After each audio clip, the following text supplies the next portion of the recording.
Meus ancestrais vivem em mim.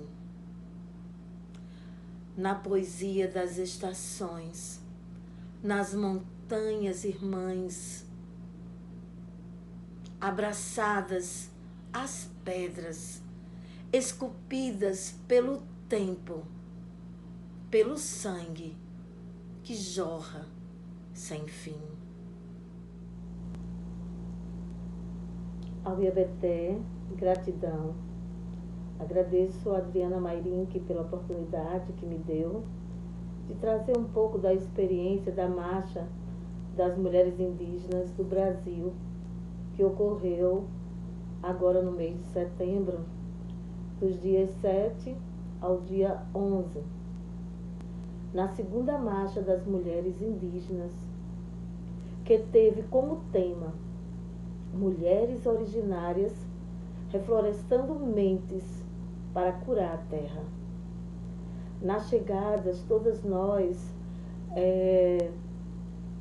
tanto nós como as lideranças femininas da Amazônia, do Cerrado, do Pantanal, dos Pampas, da Caatinga, da Mata Atlântica, fomos testadas para a Covid-19, dentro de parcerias com a Fundação Oswaldo Cruz e outras instituições voltadas para a saúde. Tivemos o apoio também da Universidade de Brasília. E apesar do calor, daquele clima muito seco desta época em Brasília, nós tínhamos também o calor do afeto, o calor das nossas lutas, desse desejo de termos paz, de vivermos em paz com os nossos encantados, com os nossos ancestrais, com aqueles que ainda gritam de dor pelas tantas injustiças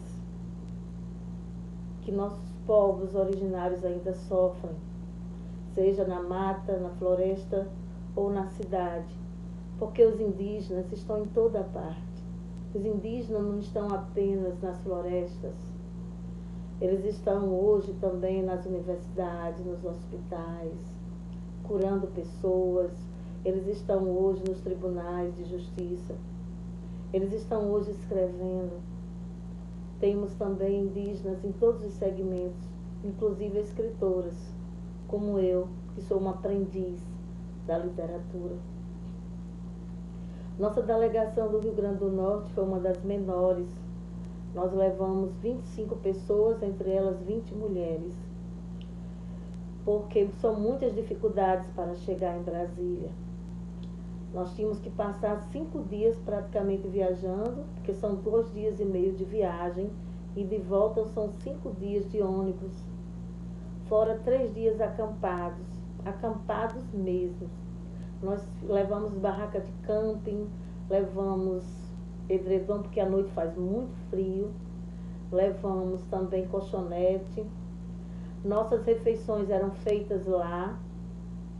Nós também tivemos um banho coletivo. Gente, foi uma experiência incrível. Fizeram uma estrutura em que tinha um lado de mulheres e um lado para homens tomarem banho. Na hora do banho, 3 a 5 mulheres no mesmo lugar tomando banho. E lá a gente conhecia, durante o banho, as etnias umas das outras, mulheres do Amazonas, mulheres do Cerrado, mulheres do Nordeste também. Então, todas juntas lá, às vezes com outros idiomas, e a gente falava por gestos, porque foram mais de 180 povos. E no nosso país nós temos mais de 200 idiomas ainda falantes, idiomas indígenas, dos povos tradicionais. Mas nós ocupamos, gente, as ruas de Brasília. Ocupamos, não no dia que tínhamos marcado, que seria dia 9 de setembro. Nós fomos ameaçadas nas redes sociais, recebemos bastante mensagens terroristas de caminhoneiros, de pessoas da bancada ruralista, amigos da bancada ruralista, que eles estão preocupados que o marco temporal, que é uma ementa que criaram para mudar a Constituição Brasileira de 1988. E esse marco temporal, ele dá aos poceiros das terras indígenas uma legitimidade pela posse. Ou seja, quem estiver em terra indígena não vai precisar devolvê-la. Vai ficar como sua. Porque o marco temporal diz o seguinte, que os indígenas que estavam em suas terras, quando foi promulgada a Carta Magna, em outubro de 1988, eles têm o direito de estar nelas. E os que não estão? Então, vocês acham justo? Porque pensem bem, os indígenas não estavam nas suas terras. Aqueles que não estavam, eles foram expulsos. Boa parte desses indígenas tiveram que fugir para salvar sua vida e de suas famílias. Muitos foram mortos na perseguição, outros escravizados, outros, inclusive, eles foram sequestrados, levados para a Europa para servir de exibição, por acharem os indígenas um povo excêntrico, diferente, e outras maldades e atrocidades que eu não vou nomear. Agora vocês imaginam, a partir do momento em que a terra é demarcada, como é que ficará aqueles que não estavam nas suas terras? Então, nós somos contra o marco temporal porque todo indígena é povo originário. Todo povo originário estava aqui muito antes da Constituição de 1988. Eles são os verdadeiros donos dessa terra. Eles têm direito às suas terras. Eu sou de uma etnia potiguara por parte dos meus pais. E por parte da minha mãe, eu sou da Amazonas.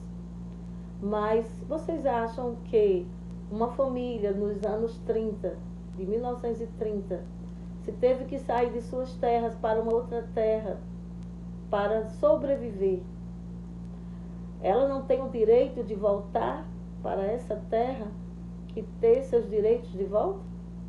Muitos fizeram isso depois da Constituição. Outras famílias se fixaram na cidade, como no caso a minha família e outras famílias. Hoje nós temos indígenas não aldeados, mas não deixamos de ser indígena por causa disso. Somos conscientes de que não precisamos estar na mata para ser indígena, mas nós estamos juntos para defender as mulheres e suas famílias que estão nas matas, nas florestas. Onde tem indígena, tem floresta em pé, porque a floresta faz parte da nossa família. As árvores são nossas irmãs, os animais são nossos irmãos. E a gente não vai destruir a nossa família. Nós não destruímos a nossa família. E nós temos que trazer isso para o século XXI, que é um século onde o capitalismo, onde a mercadoria, ela é colocada em primeiro lugar em relação aos direitos humanos, à sustentabilidade, à preservação dos recursos naturais. E nós, mulheres indígenas, nós somos os biomas também dessa mãe terra, da nossa mãe Pachamama, da nossa Pindorama, terra chamada Brasil. Reflorestar esse Brasil.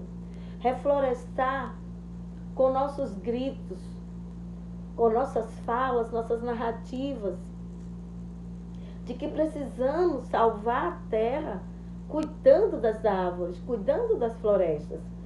Deixar a terra nas mãos dos povos indígenas, para que eles desenvolvam suas culturas tradicionais, para que eles desenvolvam suas práticas de convivência, suas práticas de relação com a biodiversidade em que se inserem, é também preservação da vida no planeta.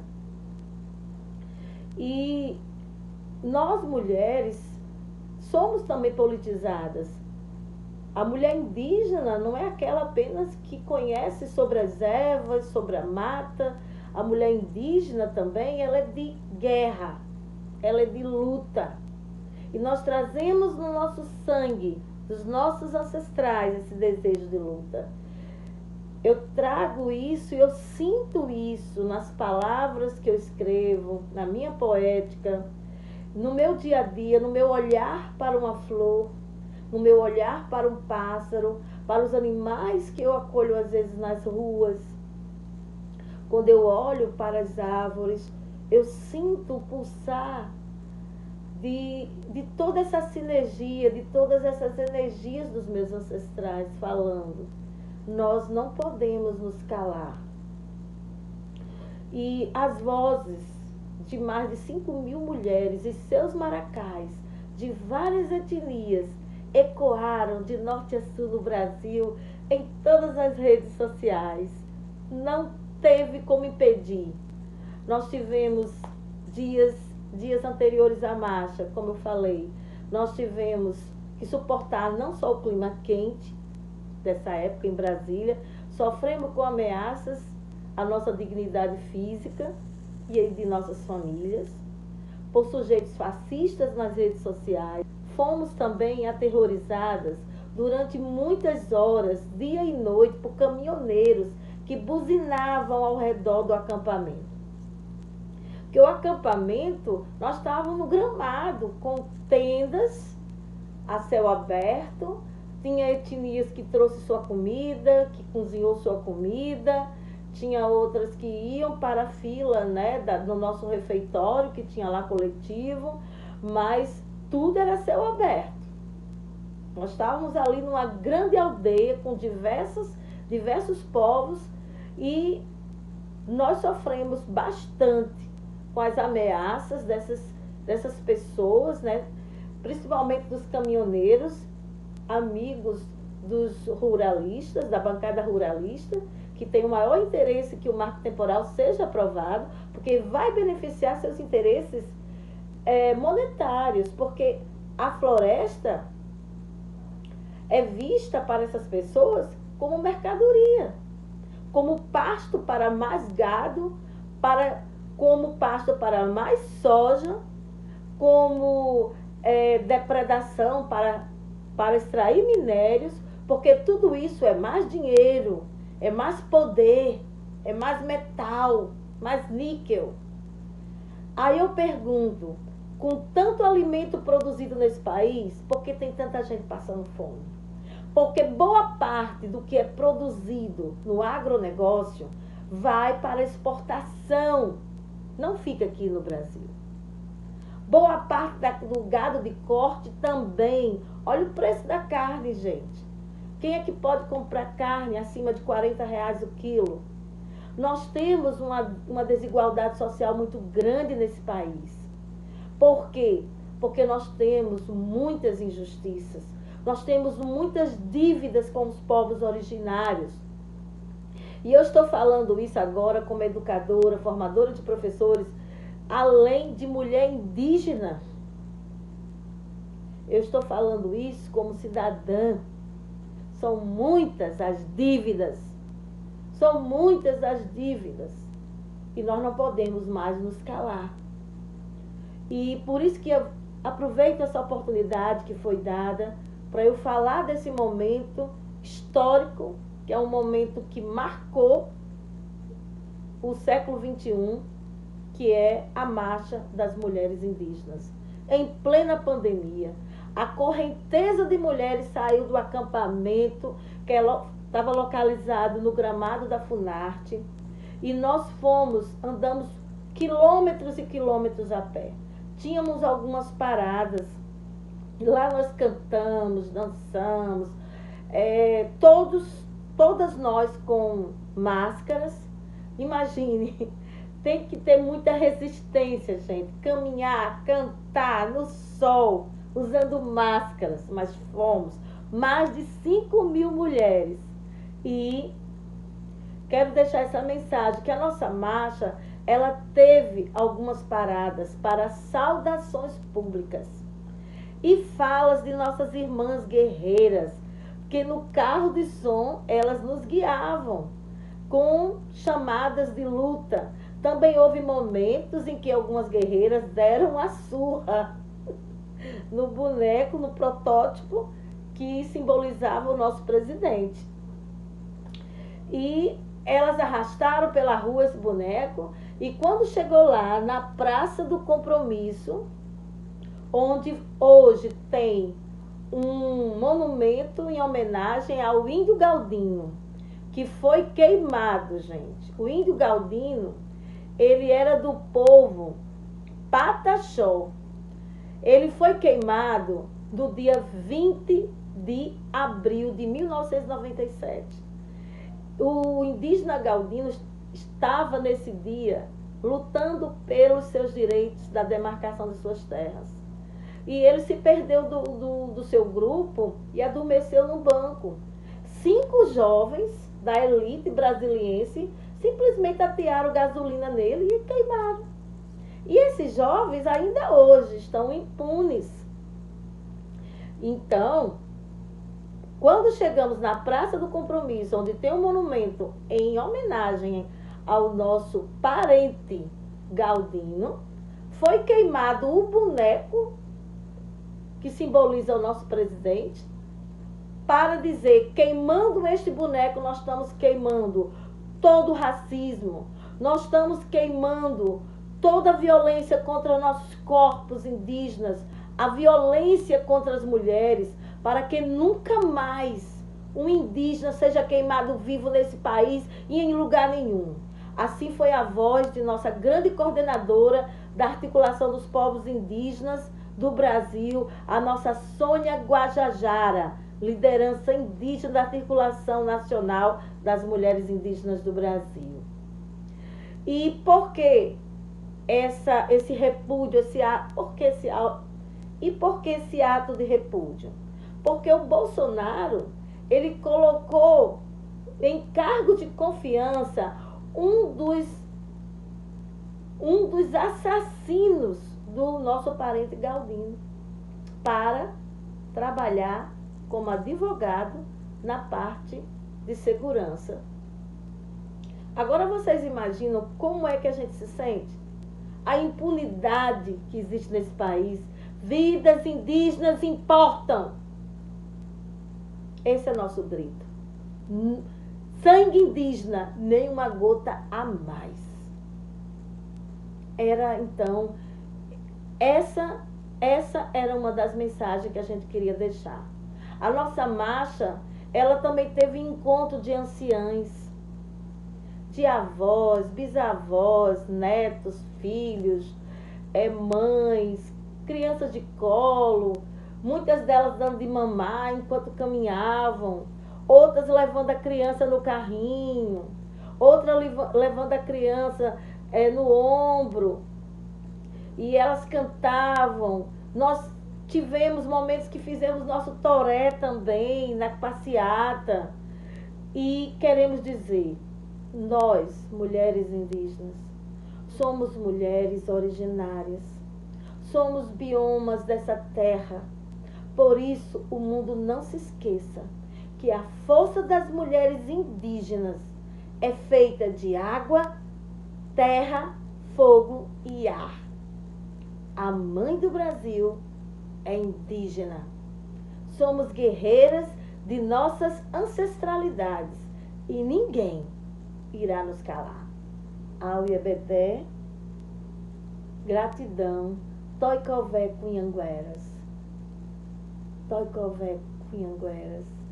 Salve todas as mulheres. Salve.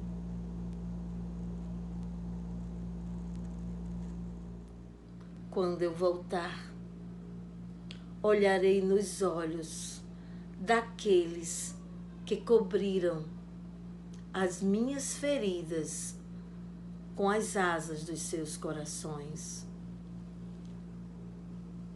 Andarei ao lado